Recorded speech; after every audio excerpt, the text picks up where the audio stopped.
about some fabric choices, no matter what it is you're going to be doing. This is that pre-quilted material. This to me is a little bit nicer.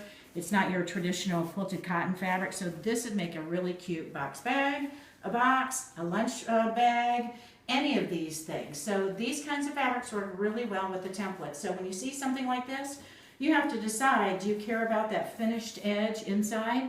Do you need a lining fabric? You don't have to do, if you're going to do the box bag, you don't have to do a lining.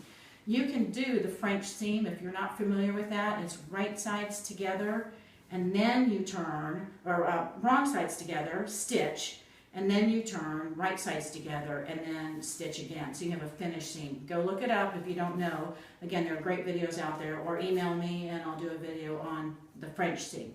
Or you can use your serger and just finish off the edge inside. If you're going to do one of these little things here, this whips it up really, really fast. So quilted fabrics like this are really great for that. All right, so quilted fabrics like the one that I had out of the blue jeans, this is the stuff that I use. This is nothing. You're never going to do anything with this, but why not go ahead and put it to use? The box bag, you're putting stuff in there, so it doesn't have to be gorgeous. If you're new to all of this, the idea of a rotary cutter and templates, then take these kinds of things. If you know somebody that has a long arm or that's been practicing free motion quilting, this is great stuff for you to play with.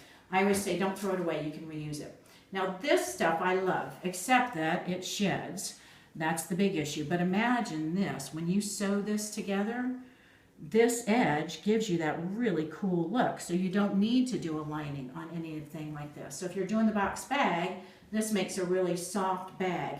And the template cuts this stuff just as well.